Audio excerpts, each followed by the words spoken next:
বালের বাজার হাট করবে, বত্তর শাক লুবো 1 আটি, মুলু লুবো 2 আটি, দুটো মুরগি ছাল লুবো, কাটা আলু লুবো 1 কেজি, পটল লুবো 500, ভেন্ডি লুবো 250, সোয়াবিন বড়ি লুবো 1 প্যাকেট, আর যদি গুলিং সাইজের চারা পোনা পাই তাহলে 250 গ্রাম দিয়ে লুবো।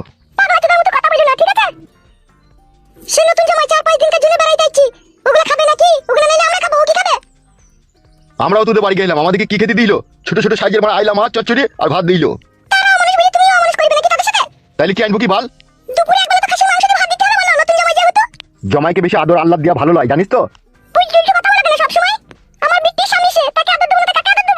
জমাইকে লাউড়া বেশি আদর দিলি জমাই বান্দর হয়ে যায়।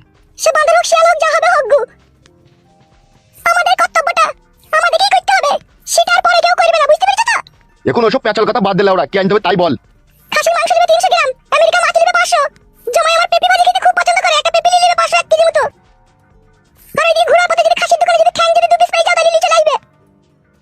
আবার খাসির ঠ্যাং আনতে হবে? এই যে আমেরিকা মাছ নিবি, খাসির মাংস নিবি, আবার খাসির ঠ্যাং কি করবি রে বড়া? তুমি বুঝো না কেন গো? জামাই আমাদের ঘুমের রুটি দিয়ে খাসির ঠ্যাঙে ঝোল খেতে খুব পছন্দ করে গো। ও খান কি ছেলে শুইরে বাচ্চা সবই খায় নাকি? ও মাই আমার কি সব বলেছে কথা, নতুন জামাই কইবে গালি দিবে না গো। ও চুদির বেটা ফেদামুকু জামাই যদি আমাকে বলে কুকুরের ঠ্যাঙে ঝোল দিয়ে ঘুমের রুটি খাবো, আমাকে মনে তাহলে কুকুরের ঠ্যাং আইন দিতে হবে? তুই যা কথাবার্তা। কুকুরের ঠ্যাং আমার কেউ খায় না গো। ও যদি বলে আইন দিয়ে ও বলবে না, তুমি বাজে যাও যাও। শালা একটা জামাই জান চলি দিছি, 4-5টা জামাই থাকলে কি যে হইতো তা আমি বুঝতে পারছি। কখন আইবে কখন বলিস? 10 টাকার মধ্যে চলে আইবে, তুমি যাও তাড়াতাড়ি বাজে যাও। শালা জমাই যখনই আমার বাড়ি আইবে তখনই আমার হাড় মাংস জলি খাবে। ও শালা এমন শালা। ভাতার একটা পেয়েছিলাম, জন্মের বাড়িতে দা ভাতার। না ভাত কটা চাপাই যা, তার আবার চলে আইবে নাইলে। বাবারে শ্বশুর আব্বাই তো মনে হচ্ছে। কি রে মা হেঁটে হেঁটে আছিস কেন? কি ব্যাপার, টোটো গাড়ি পাসনি? হ্যাঁ বাবা, টোটো গাড়ি একটা পেয়েছিলাম, আমাদের বাড়ি অবধি 90 টাকা ভাড়া নেবে বললো, সেই জন্য চাপিনি। সে তো জমাই টাকা দিবে, তা তুই চাপলি না কেন? এইটুকু রাস্তা আবার 90 টাকা গাড়ি ভাড়া দিতে হবে, হেঁটে হেঁটে চলে এলাম। এ কি জমাই, তোমার গায়ে জামা কই? আপনার বাড়ি আসবো আসবো করে আপনার মেয়ে আমাকে জামা পরার টাইমে দেয়নি গো। এই তুই আবার আমার দাঁড়িয়ে কেন, নিজে না জামা পরে? জমাই মানুষ কোথায় একটু সেজে কুজে আসবে, বুট শার্ট পরে, নাকি না খালি গায়ে চলে এসে? আমার একটা মান সম্মান নাই নাকি তুমি খালি গায়ে আমার বাড়ি চলে যাচ্ছ? শোনো রূপালী, তোমার বাবাকে বলো ঠিক আছে, মাথা উত্তেজিত করতে মানা করো আমার। আবার উত্তেজিত মানে? তুমি খালি গায়ে নাকি শ্বশুর বাড়ি? বাবা বাদ দিন ওসব কথা, আপনি কোথায় যাচ্ছেন? বাজারে যাচ্ছি আমি। ঠিক আছে বাবা যান। মান সম্মান ইজ্জত আমার মাঠে মাঠে কই দিল একটা জমাইয়ে।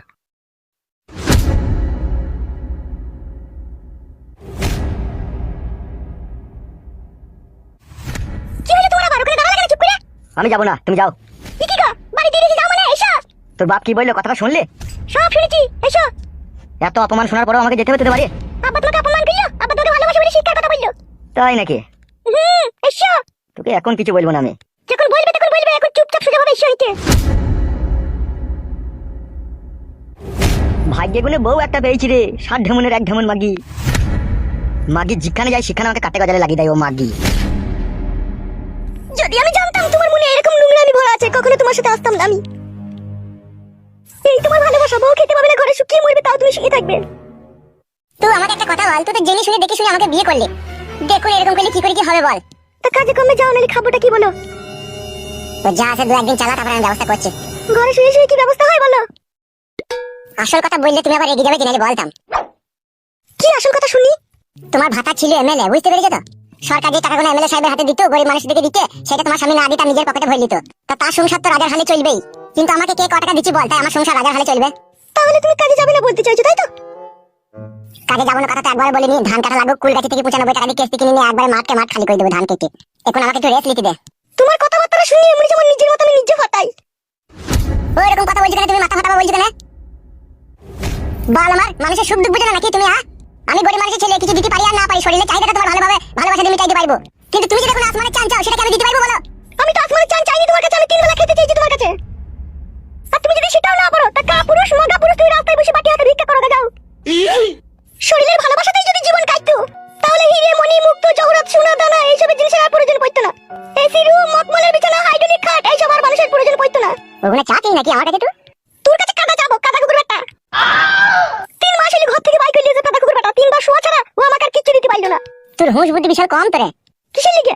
তুই যখন ভাতার বাড়িতে তোর ভাতারের কাছে ছিলি, তখন যে তোকে আমি ভালোবাসতাম, তা তখন তো তোর দুধ টিপতে পারতাম না, তোকে জড়িয়ে ধরতে পারতাম না, তোকে চুমু খেতে পারতাম না, তুই সায়া কাপড় তুলি তোর ভিতরে ভরতে পারতাম না। আর সেইগুলো ওখানে তো করতে পারতাম না বলি তো তোকে এত দূরে নিয়ে ওইগুলো করবো বলে। আর তুই করতে দিবে বলে এইছিস আমার সাথে। দেখুন ভাই এত নাটক করছিস কেন? তাহলে তোমার মনে মনে এই ছিল? শুধু কি আমার মনে একা ছিল?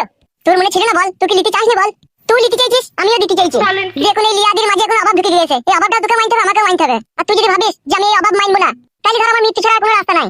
তার কারণ হচ্ছে তুই তো অভাব সহ্য করতে পারছিস না, তুই আবার তোর স্বামীর কাছে যাওয়ার প্ল্যান করছিস। তুই তোর স্বামীর কাছে চলে যাবি, আর তোর স্বামী তখন খই আছে, তোকে ভরার জন্য করে নিয়ে নেবে। তোকে আরাম করে ভরবে তোর স্বামী, আর তোর স্বামীর বুকের উপরে মাথা রেখে সব সত্যি কথা বলে দিবি। তো যে ফুটু আমাকে নিজে নিজে ভালোবেসে পেঁচে ফেলে ঘর থেকে বাইর করে নিয়ে গেছে, ওই যত অপরাধী, আমার কোনো দোষ নাই, আমি যেতে চাইনি, ওই আমাকে জোর করে নিয়ে গেছে।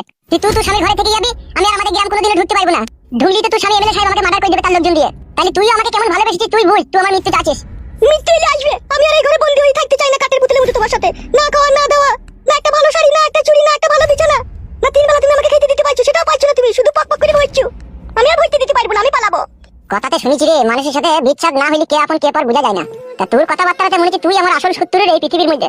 হইলে হবো। কথাটা তো একবার বেঈমান স্বার্থপরের মতো বলছিস রে বউ। স্বার্থপর আমি নই, স্বার্থপর হচ্ছে তুমি। আমি স্বার্থপর না স্বার্থপর তো? গুদমারানির ভাই আবার কি গান মারাই দিল রে? পড়তে বললো বল কি বলবে? ভিতরে আসতে বলবি না নাকি? গুদমারানি ভাই কাটা ভাই নুনে ছিটে দিল। কি ব্যাপার কি রে, মুখটা নইলি রে? না না এমনি, আয় আয়। শাশুড়ি মা ভালো আছে তো? ভালো আছি। কি ব্যাপার শাশুড়ি মা, গলাটা একটু ভারী ভারী লাগছে মনে হইলো তোমার? ঠান্ডা লেগেছে, গলায় ব্যথা করছে, এদিকে বলবি বলবা। কোনো অসুবিধা নাই তোমার? কোনো অসুবিধা নাই, বাড়াই। হ্যাঁ বল, কেন এলি? তুই জানি না কেন এলাম আমি কিছু জানি না। ওরা যার মেয়ে তাকে ভালো করে জিজ্ঞেস করলে আসবে কি আসবে না। তুই সব এখন ঝামেলা বাড়াইনি তো? আমার মেয়ে তাই ঝামেলা পাঠাবো, যার মেয়ে তাকে বল। ব্যাপার শাশুড়ি মা মন মেজাজ খারাপ, কেউ কিছু বললো তোমাকে? শুনেছি যে তোমাকে আমি একটা কথা বলছি, ঠিক আছে? তুমি রাগ করো, যা করো আমার সামনে করো। কখনো তেলে আর জলে কখনো মিশ খাই না। মানে কি বলতে চাইছো মা তুমি?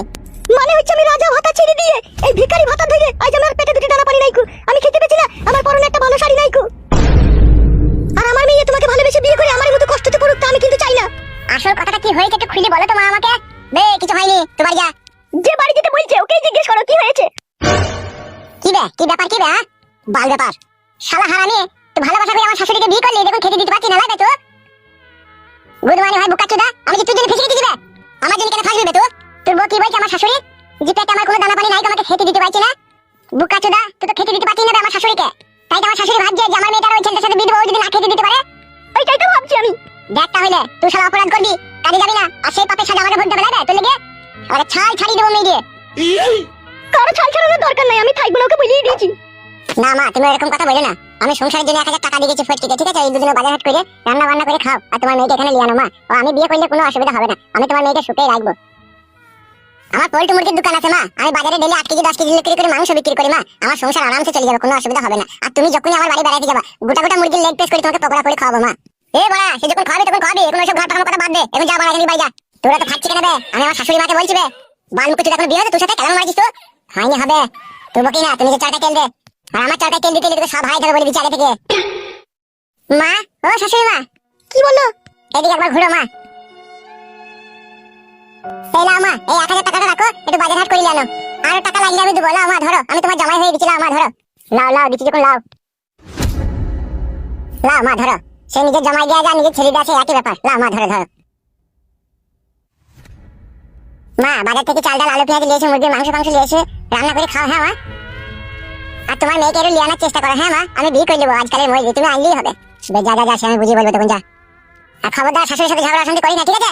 1000 টাকা যেটা দিলাম ওটা বাজার হাট করে নিয়েছি, খা, তারপর আমি আবার ব্যবস্থা করছি। মা তাহলে আমি আসছি, এখন থাকো তাহলে। হ্যাঁ বেশ, ঠিক আছে, যাও।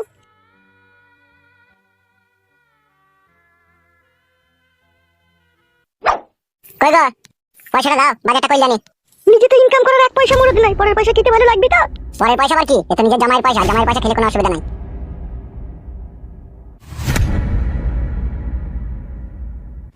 বলি খাসির ভুড়ি একটা গোটা নিয়ে নেবো নাকি? 2-3 দিন খাওয়া হবে? জানি না আমি। কাদা কুকুর বেটা নিজে ইনকাম করার মরদ নাই, পরের পয়সায় খাসির ভুড়ি খাবে। কাদা কুকুর বেটা ভুড়ি খেয়ে মরবি তুই, যাবি দুনিয়া ছেড়ে। তুই যেরকম এমনি আমাকে ফাঁসিয়ে দিলি, মরবি তুই।